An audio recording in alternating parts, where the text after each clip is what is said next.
बिस्मिल्लाहिर्रहमानिर्रहीम अस्सलामु अलैकुम वरहमतुल्लाहि वबरकातुहू। हकीम हाफिज़ मोहम्मद अमीन आपकी खिदमत में हाजिर है और आप देख रहे हैं हमारा चैनल दानिश शफ़ाखाना।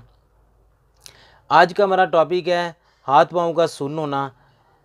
इसकी क्या इलामात हैं, किन वजूहात की बिना पर यह मर्ज़ जो है वो शुरू होती है और इसका इलाज कैसे मुमकिन है।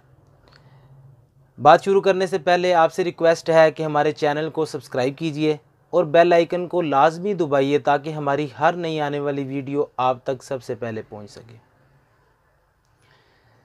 जी, इसकी वजूहात ये हैं कि जो हम अपना लाइफस्टाइल बनाया हुआ है, खाने पीने की जो रूटीन है वो हम बदलते नहीं हैं।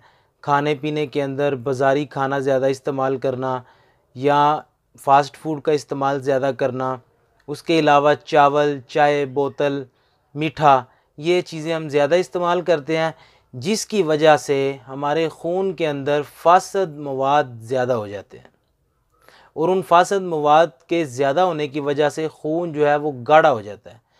उसका गाढ़ापन जो है वो शरेयानों के अंदर से उसे गुज़रने नहीं देता। जब वो शरेयानों के अंदर से गुज़रेगा नहीं तो हमारे जिन अज़ा को खून नहीं पहुँचेगा वो अज़ा जो हैं वो सुन्न होना शुरू हो जाएंगे।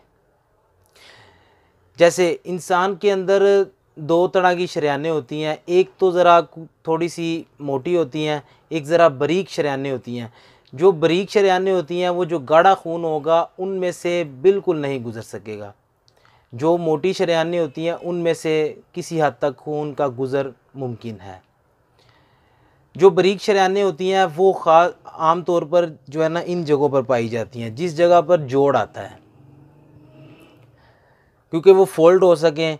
वो बारीक जो है ना शरेयानें इन जगहों पर पाई जाती हैं। ये घुटने का जोड़ जो होता है, इस जगह का जोड़, तो उसकी मेन वजह यह है कि वो खून जो है इन शरेयानों से नहीं गुजरेगा। जैसे कि हम इस तरह करके बाजू रख के बैठे हैं, इस तरह रख के बैठे हैं, जब ये फोल्ड होगा तो वो शरेयानें जो है दब जाएंगी, उनके अंदर से खून जो होगा वो नहीं गुज़र सकेगा।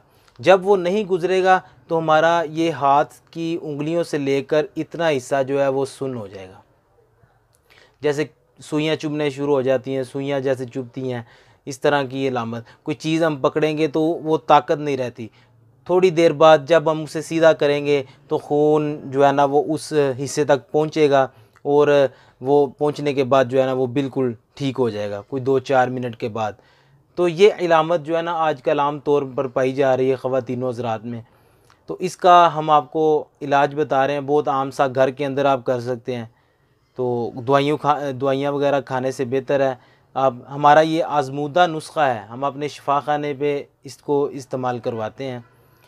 तो आप ख़ुद बनाएं, इसका इस्तेमाल करें, इंशाल्लाह उसकी वजह से खून जो है वो पतला होगा। खून पतला होगा, खून के अंदर से कोलेस्ट्रोल भी खारिज हो जाएगा। तो इंशाल्लाह ताला वो जब पतला हो जाएगा तो फिर आपकी जो शरेयानें हैं उनमें से खून गुज़र सकेगा। जब उसका गुज़र मुमकिन हो जाएगा तो वो हिस्सा जो है वो सुन्न होना बंद हो जाएगा। ठीक है, ये हम आपको बता रहे हैं, दो चीज़ें हैं। एक तो लेना है आपने लहसुन, जिसे थोम कहते हैं, लहसुन, ये देसी होना चाहिए, फार्मी नहीं। फार्मी लहसुन आजकल आ रहा है, वो मोटा होता है, वो यानी कि बड़ा बड़ा दाना उसका होता है। ये जो देसी लहसुन होता है वो छोटा छोटा होता है, वो देसी आपने ले लेना है। और अदरक आता है दो किस्म का, एक अदरक होता है खुशक, एक होता है यानी कि गीला, और एक होती है सुंड।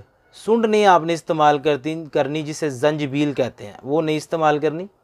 अदरक लेना है और अदरक जो है वो खुशक हो। जो गीला अदरक होता है उसको पानी लगाते हैं, पानी के अंदर कोई चीज़ें भी उन्होंने डाली होती हैं, तो इसलिए खुशक अदरक लें, वो बिल्कुल सूखा हुआ होगा, तो मतलब उसको पानी नहीं लगा होता, जो उसके अंदर पानी है वो उसका अपना ही होगा। तो वो आपने अदरक और लहसुन ले लेना है।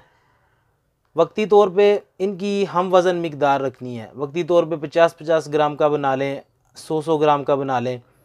लहसुन लेके उसको छील कर छिलका उसका उतार के बिल्कुल बारीक काट लें। अदरक को भी इसी तरह आपने उसका ऊपर से छील कर उसको भी बारीक काट लेना है। अगर काटते नहीं तो एक क्रैशर होता है, उसके अंदर से क्रश करके निकाल लें। वो अक्सर किचन के अंदर औरतों के पास, तो उसके अंदर से निकाल लें, बिल्कुल छोटे छोटे पीस हो जाएंगे। वो निकालने के बाद आपने उसको खुशक करना है। खुशक इस तरह करना है, या तो कमरे में रख के खुशक कर लें, या फिर उसके अलावा आप यानी कि छत पे रख के खुशक करें। छत पे अगर रख के करेंगे तो आपने धूप के अंदर नहीं रखना, उसको आपने यानी कि छाँव वाली जगह पे रखना है। इतनी जगह पे आधी पे धूप आ रही है और साथ में छाँव है, आपने ये छाँव वाली जगह पे रखना है, ताकि उसके जो शुआएँ हैं उनके साथ ही वो जो है ना खुशक हो जाए। 1 दिन 2 दिन 3 दिन में वो जो है ना बिल्कुल खुशक हो जाएगा। जब वो खुशक हो जाए तो उसको आप पीस लें। पीसने के बाद उसका 0 साइज़ का कैप्सूल इस भर लें। तो उसको सुबह दोपहर शाम एक एक कैप्सूल नीम गर्म पानी के साथ इस्तेमाल करें। इंशाअल्लाह उल अज़ीज़ ये बिल्कुल आपके जो हाथ पाँव सोते हैं, सुन्न हो जाते हैं, ये बिल्कुल ठीक हो जाएंगे। खून का जो गाढ़ापन है वो भी ठीक हो जाएगा। कोलेस्ट्रोल है खून के अंदर वो भी खारिज हो जाएगा इंशाअल्लाह ताला। ठीक है जी, ये आज की वीडियो थी। तो मिलते हैं इंशाअल्लाह नेक्स्ट वीडियो में। दुआओं में याद रखिएगा। अस्सलामु अलैकुम वरहमतुल्लाहि वबरकातुहू।